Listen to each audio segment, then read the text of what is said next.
Hi అండి. అందరికీ నమస్తే.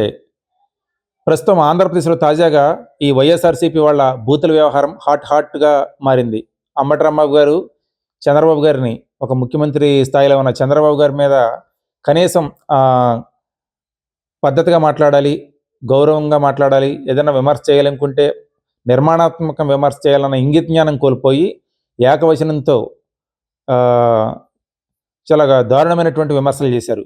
ఇక పేర్ని నాని గారు కూడా నిన్న అంబటి రాంబాబు గారు గుంటూరులో చంద్రబాబు గారిని తిడితే, పేర్ని నాని గారు, జోగి రమేష్ గారు కలిపి కృష్ణా జిల్లాలో విమర్శలు చేశారు. చంద్రబాబు గారి మీద, లోకేష్ మీద. జోగి రమేష్ గారైతే లోకేష్ గారిని ఏకవచనంతో వాడు, వీడు అని మైండ్ దొబ్బింది, చిప్పి దొబ్బిందని చెప్పి విమర్శలు చేశారు. వైసీపీ వాళ్ళు ఒక్కసారిగా ఈ బూతుల పంచాంగం ఎందుకు తెర మీదకి తీసుకొచ్చారు?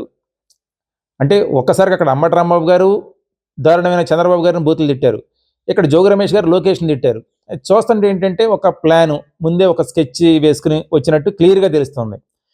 ఎందుకు దీనికి ఈ బూతుల పంచాంగాన్ని తెర మీదకి తీసుకురావడానికి కారణం ఏంటంటే, ప్రస్తుతం ఆంధ్రప్రదేశ్‌లో ఈ తిరుపతి లడ్డూ కల్తీ గురించి పెద్ద ఎత్తున చర్చ జరుగుతుంది. సామాన్య జనాలతో మొదలుపెడితే హిందుత్వవాదుల్లోనూ ఎక్కడ చూసినా కూడా ఇదే అంశం బాగా అందరి నోళ్ళలో నానుతుంది. దీనివల్ల ఏమవుతుంది? సిట్ ఏం చెప్పింది? లడ్డూలో కల్తీ జరిగింది. అందులో కొన్ని రకాల రసాయనాలు కలిసినాయి అని చెప్పి క్లారిటీ ఇచ్చేసింది. ప్రపంచవ్యాప్తంగా ఉన్న కొన్ని కోట్ల మంది హిందువులు అతి పవిత్రంగా కొలిచే తిరుమల వెంకటేశ్వర స్వామి సన్నిధిలో ఆ లడ్డూ ప్రసాదానికి ప్రపంచవ్యాప్తంగా మంచి గుర్తింపు ఉంది. మరి అలాంటి లడ్డూలో కల్తీ జరిగిందంటే సహజంగానే హిందుత్వవాదులకు ఇబ్బందిగా ఉంటది. ఇది ఎక్కువగా అటు బీజేపీ వాళ్ళు కావచ్చు, టీడీపీ వాళ్ళు కావచ్చు, జనసేన వాళ్ళు కావచ్చు, జనాల్లోకి తీసుకెళ్తున్నారు. హిందుత్వవాదులు ఏమవుతుంది? జగన్ మీద, వైసీపీ మీద వ్యతిరేకత పెరుగుతుంది. అరే! జగన్ హిందువులకి వ్యతిరేకమా? హిందూ గుడుల్లో ఈ ప్రసాదాన్ని ఇట్లా కల్తీ చేస్తారా? అనేది కొంచెం చర్చ ఎక్కువ జరుగుతుంది. అంటే హిందుత్వవాదుల్లో కూడా అంటే ఉదాహరణకి గత కొన్ని సంవత్సరాల నుంచి మనం చూసుకుంటే హిందుత్వవాదుల్లో మరీ ముఖ్యంగా బ్రాహ్మణులు, కరణాలు ఇట్లా వీళ్ళంతా కూడా రాజశేఖర రెడ్డి గారికి, తర్వాత జగన్మోహన్ రెడ్డి గారికి ఎక్కువ అనుకూలంగా ఉండేవాళ్ళు ఎక్కువగా. అయితే 2000 జగన్మోహన్ రెడ్డి గారు ముఖ్యమంత్రి అయ్యాక ఆయన చేసిన కొన్ని కారణాలు కావచ్చు, హిందూ దేవాలయాల్లో జరిగినటువంటి సంఘటనలు కావచ్చు, ఈ సంఘటన వల్ల 2024 ఎన్నికల్లో వాళ్ళు కొంత దూరం అయ్యారు. మళ్ళీ ఇప్పుడు దగ్గరయ్యే ప్రయత్నాలు ఆయన చేసుకోవాలని చేస్తున్నారు. అయినా కూడా ఇది ఎప్పుడైతే కల్తీ జరిగింది, తిరుమల లడ్డు విషయంలో అనే అంశం తెర మీదకి వచ్చిందో, వీళ్ళే కాదు అసలు ఇంకా చాలామంది జగన్ గారిని అభిమానించే వాళ్ళు హిందుత్వవాదులంతా కూడా అరే ఇలా జరిగిందని చెప్పి కొంత దూరం జరుగుతున్నారు. దీనికి కట్టడి చేయకపోతే ఇది ప్రమాదకరంగా మారబోతుందని చెప్పి వైసీపీ వాళ్ళకే మేలుకొన్నారు. కాస్త లేట్‌గా మేలుకొన్నారు.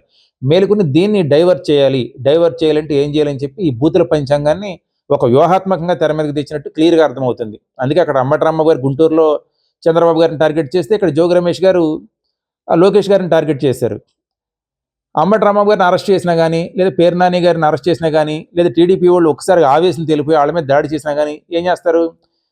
కాపుల్లో కాపు మంత్రిని లేదా కాపు సీనియర్ నేతని ఇట్లా టీడీపీ వాళ్ళు దాడి చేసి కొట్టారని చెప్పి కాపుల్లో ఒక విద్వేషాన్ని రెచ్చగొట్టాలి, కాపుల్ని కూటమికి దూరం చేయాలనేది ఒక గేమ్ ప్లాన్‌గా కనపడుతుంది. ఒకడు జోగి రమేష్ గారిని తిడితే అదిగో ఒక బీసీ బిడ్డనే తిట్టారని చెప్పి దాన్ని తెర మీదకి తీసుకెళ్ళి బాగా జనాల్లోకి తీసుకెళ్తారు. జోగి రమేష్ గారు అవసరమైతే చంద్రబాబు గారి ఇంటికెళ్ళి ఆయన కొడతారు. ఆయన ఇంటి మీద దాడి చేయిస్తారు. కొంతమందిని ఏసుకెళ్తారు. చంద్రబాబు గారిని నానా బూతులు తిడతారు. మంత్రిగా ఉన్నప్పుడు తిడతారు, ఇప్పుడు తిడతారు. కానీ అదే జోగి రమేష్ గారిని వీళ్ళు తిడితే అదిగో బీసీ బిడ్డకి అన్యాయం జరిగింది, బీసీ బిడ్డ మీదకి దాడులు చేస్తారా, మా మీదకి వచ్చేస్తారా అని చెప్పి దాన్ని తెర మీదకి తీసుకొచ్చి లబ్ధి పొందాలి, సానుభూతి పొందాలి. ఇదే గేమ్ ప్లాన్ ఎంతవరకే. అయితే ఇక్కడ టీడీపీ కార్యకర్తలు కొంచెం సంయమనంతో ఉండాలి. టీడీపీ కార్యకర్తలు గాని, నాయకులు గాని. వాళ్ళ ట్రాప్‌లో పడిపోయి, వెళ్లి ఆవేశపడి అంబటి రాంబాబు గారి మీదకో, జోగి రమేష్ గారి మీదకో ఈళ్ళు కూడా ఏ కార్‌లో ఏసుకెళ్ళి, ఏ కటార్‌లో ఏసుకెళ్తే ఆ ట్రాప్‌లో పడిపోయినట్టే. తిరుపతి లడ్డూ అంశం ఏదైతే జగన్‌కి వ్యతిరేకంగా జనాల్లోకి వెళ్తుందో అది సైడ్ ట్రాక్‌కెళ్ళిపోద్ది. ఆటోమేటిక్‌గా ఈ జోగి రమేష్ గారిని బీసీ నేతల మీద దాడి చేశారు, లేదా అంబటి రాంబాబు గారి మీద దాడి చేశారు. ఇది యావత్ కాపు జాతి మీద దాడి. దీన్ని వైరల్ చేస్తది. అది సైడ్ ట్రాక్ అయిపోద్ది. ఇది వ్యూహాత్మకంగా కావాలని చెప్పి వైసీపీ తెర మీదకి తీసుకొచ్చి చంద్రబాబు గారిని, లోకేష్ గారిని బూతులు తిడుతుందని చెప్పి క్లారిటీగా అర్థమవుతుంది.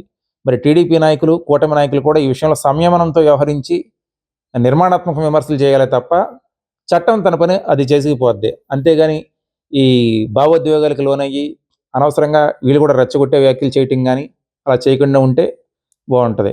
Thank you.